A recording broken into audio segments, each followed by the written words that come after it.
Good morning students, मैं राजेश नैन आप सभी का स्वागत करता हूं मेरे यूट्यूब चैनल पर।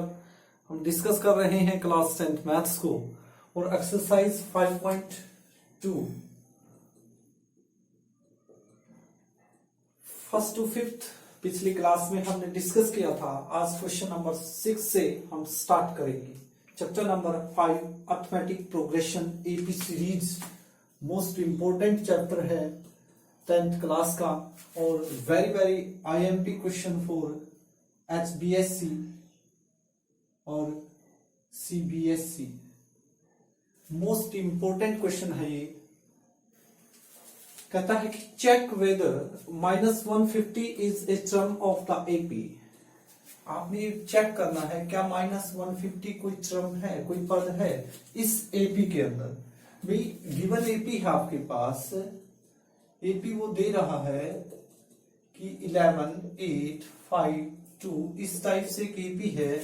आपने ये चेक करना है क्या इसमें इस टाइप से ये एपी बन रही है, इसमें -150 कोई टर्म होगी या नहीं होगी, तो वो कौन से नंबर पे होगी। तो यही चीज आपने क्या है चेक करनी है। ठीक है, तो यहाँ पर first of all given AP है तो आपके पास फर्स्ट टर्म है 11 है, तो फर्स्ट टर्म क्या हो गया आपके पास, फर्स्ट टर्म यानी कि A1 आपके पास है 11।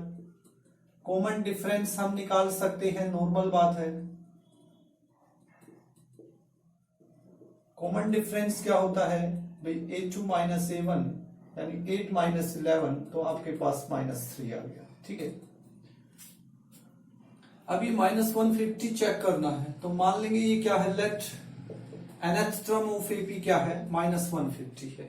हम इसको सपोज कर लेंगे कि भाई nth जो नंबर आएगा वो क्या होगा -150 होगा।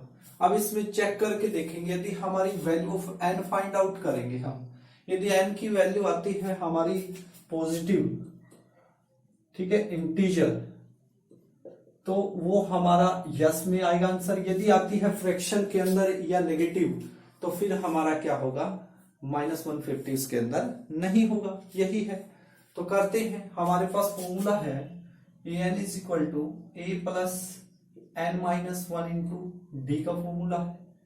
an आपके पास गिवन है क्या है -150 is equal to value of a क्या है 11 है, प्लस n-1 इंटू डी की वैल्यू क्या है -3 है, तो मल्टीप्लाई कर देंगे -3 से। ठीक है, तो -150 देखिए प्लस का 11 इधर आके माइनस का 11 हो जाएगा और -3 की किससे, इससे मल्टीप्लाई है तो मल्टीप्लाई कर सकते हो, या सीधा ही 3 इधर आके डिवाइड में हो जाएगा। जैसे आप चाहते हैं उस टाइप से आप कर सकते हैं, तो -3 से मल्टीप्लाई। ठीक है, तो ये कितना हो गया आपका -161 हो गया, क्योंकि दोनों क्या है माइनस की हैं। और यदि ये दोनों माइनस के हैं तो क्या होगा आपका,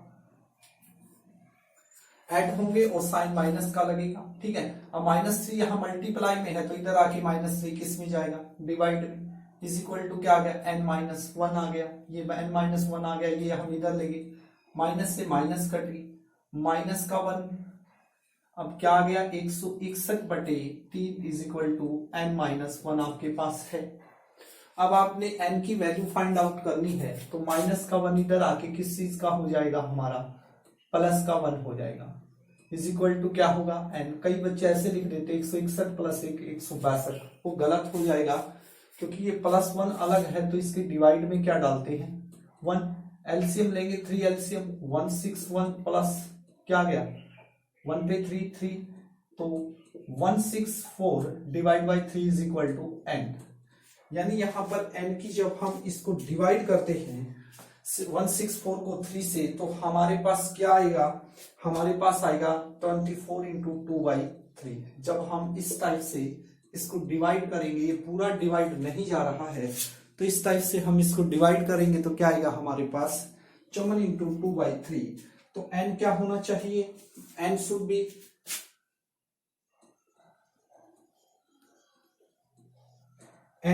बी ए पॉजिटिव इंटीजर।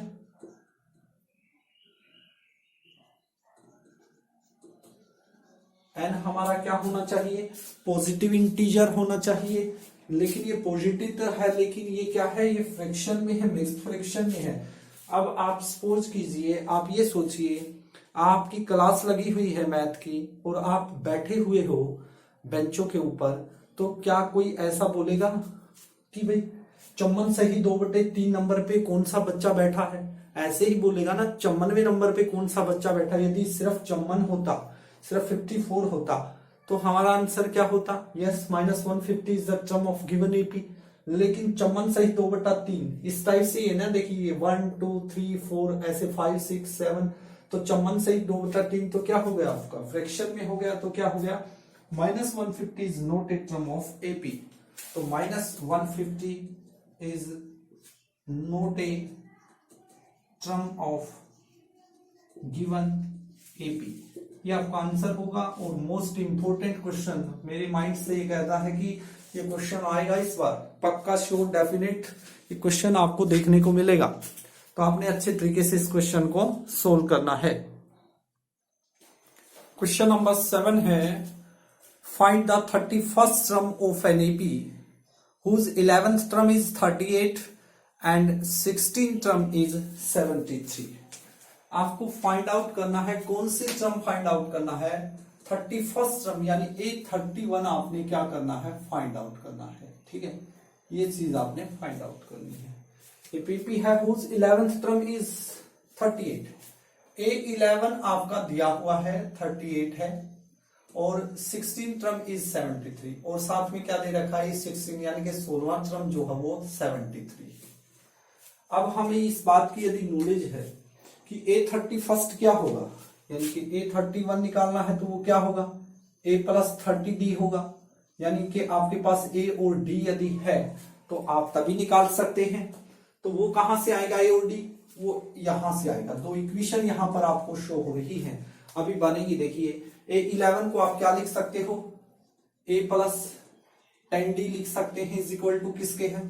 38 के हैं, इक्वेशन नंबर फर्स्ट। A16 को हम क्या लिख सकते हैं? A + 15D लिख सकते हैं, इज इक्वल टू किसके हैं? 73 के, इक्वेशन नंबर सेकंड।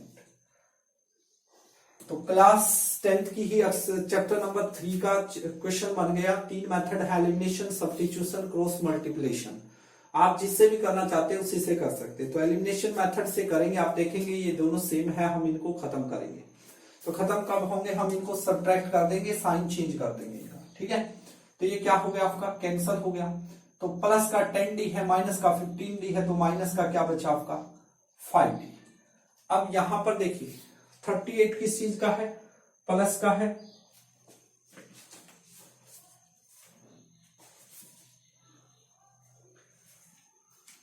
और माइनस का 73 है। तो आपका पता है कि आपका माइनस का बचेगा, माइनस का कितना बचेगा वो आपने देखना है। तो माइनस का कितना बचेगा? 35। ठीक है, तो माइनस से देखिए माइनस क्या हो गया आपका? कैंसल हो गया। 5 की D से मल्टीप्लाई है, तो 5 इधर आके किस चीज में जाएगा? डिवाइड में जाएगा। तो 5 से कैंसल हो गया, तो आपकी वैल्यू आ गई D की। अब D की वैल्यू क्या आई है आपकी? 7। तो putting the value of D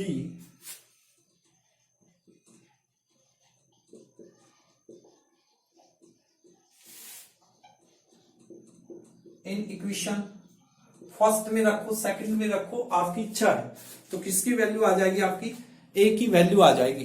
तो putting the value of D in equation first equation में रखेंगे A + 10 की D से क्या है? मल्टीप्लाई, और D की वैल्यू क्या है? 7 है, इज इक्वल टू क्या आ गया? 38। तो A प्लस क्या आ गया आपका? 70 इज इक्वल टू 38। तो यहां से जब हम इसको सोल्व करेंगे तो 38 प्लस का 70 इधर आके किस चीज का हो जाएगा? अपना माइनस का हो जाएगा, और हमारी वैल्यू आ जाएगी, किसकी वैल्यू आ जाएगी? A की वैल्यू। अब A की वैल्यू क्या नजर आ रही है आपको? माइनस की नजर आ रही है। कितना बचेगा माइनस का? माइनस का 32 बचेगा। तो हमारे पास वैल्यू आ चुकी है A की। अब हम ये वैल्यू कहां पुट कर देंगे?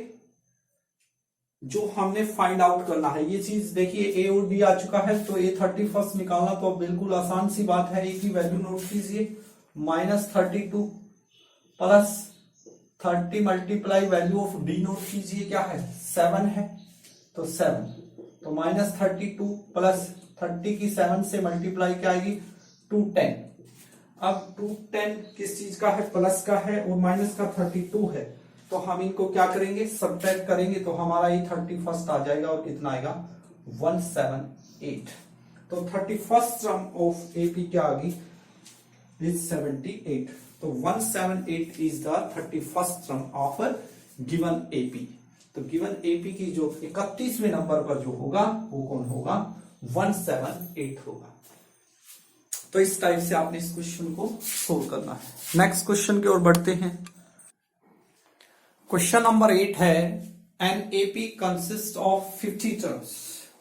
एक एपी है और उसके अंदर कितनी टर्म है टोटल 50 टर्म है, यानी कि वैल्यू ऑफ एन आपका पहले ही गिवन है कि उस एपी में 50 टर्म है। For which third term is 12, यानी A3 इज इक्वल टू दे रखा है 12 के, and the last term is last यानी वैल्यू ऑफ an कितना दिया हुआ है 106। तो आपने फाइंड करना है, क्या फाइंड आउट करना है 29 टर्म यानी A29 आपने फाइंड आउट करना है। जैसे पहला क्वेश्चन था उसी टाइप का है, A29 फाइंड आउट करना है तो क्या होगा A प्लस 28D, यानी A और D की वैल्यू फाइंड आउट करनी है और पुट करनी है यहाँ पर। A28 कैसे आया, फॉर्मूला रखोगे, यही फॉर्मूला यूज किया है मैंने, AN is equal to A plus N minus 1 into D. देखिए 29 A प्लस 29 माइनस 1 28D वही बन रहा है सेम, ठीक है। तो देखिए यहाँ पर एक फॉर्मूला है हमारा, वही यूज करते हैं। AN is equal to A plus N minus 1 into D. N की वैल्यू क्या है 50 है, तो यहाँ पर 50 रखेंगे। A50 is equal to value of A आपके पास है, वैल्यू ऑफ A आपके पास नहीं है, वैल्यू ऑफ D आपके पास नहीं है। वो कहां से निकलेंगी, वो हमने निकालनी पड़ेगी, यहां से इक्वेशन बनेगी। देखिए N की वैल्यू कितनी है 50, तो इसका मतलब क्या हुआ N की जगह पे हम क्या लिख सकते हैं, लास्ट टर्म जो है वो 50 है। तो यहां पर देखिए एक इक्वेशन यहां से बनेगी और एक यहां से, तो इक्वेशन बनेगी, हमारा क्वेश्चन सोल्व हो गया। कैसे, देखिए A3 को क्या लिख सकते हो आप, A plus 2D is equal to 12, equation number first. A 50 है तो A plus 49D is equal to 106, equation number second. क्या करेंगे, सब्ट्रैक्ट हम करते हैं, तो सब्ट्रैक्ट करने के बाद आपके पास क्या आएगा, देखिए A दोनों एलिमिनेट हो रहा है, माइनस माइनस माइनस ये कैंसल हो रहा है, माइनस का 47D आपके पास रहा, और यहां पर देखिए अब कितना बचेगा आपका 94 बचेगा। किस चीज का, माइनस का 94, क्योंकि ये माइनस के हैं और ये प्लस के हैं। सब्ट्रैक्ट करेंगे, ये माइनस से माइनस कैंसल, 47 की D से मल्टीप्लाई है तो 47 इधर आके किस चीज में जाएगा, डिवाइड में। तो आप देख रहे हैं कैंसल हो रहा है 2 पे, तो D की वैल्यू 2 आ चुकी है। अब D की वैल्यू 2 आ चुकी है, फर्स्ट इक्वेशन में रखो या सेकंड में एज यू विश, तो फर्स्ट में रखते हैं। तो A plus 2 multiply value of D क्या है आपकी 2 है, इज इक्वल टू 12 है, 2 2 जा 4 उधर जाके किस चीज का होगा, माइनस का, तो आपके पास वैल्यू ऑफ A आ जाएगी। वैल्यू ऑफ A क्या आ गई 8। अब कुछ भी पूछा हुआ आपने, ये पूछा है तो यहां रख दो, 829 क्या होगा आपका, A की वैल्यू नोट कीजिए, 8 plus 28 multiply value of D क्या है 2 है, तो पहले मल्टीप्लाई होगी तो 829 आपका आ जाएगा, 28 दूनी 56, 56 में 8 ऐड करोगे तो कितना आ गया 64। तो 29 टर्म क्या होगी 64 आपकी होगी। तो इस टाइप से आपने इक्वेशन सोल्व करनी है। तो आज की क्लास में हमने 5.2 के 3 क्वेश्चन डिस्कस किए, क्वेश्चन नंबर 6, 7, 8। आशा करता हूं कि आपको क्वेश्चन समझ में आ गए हैं। तो यदि आपको अच्छे से समझ में आ गए हैं, मेरा मेथड आपको अच्छा लग रहा है, तो प्लीज आप मेरे चैनल को लाइक और सब्सक्राइब करें। Thank you very much.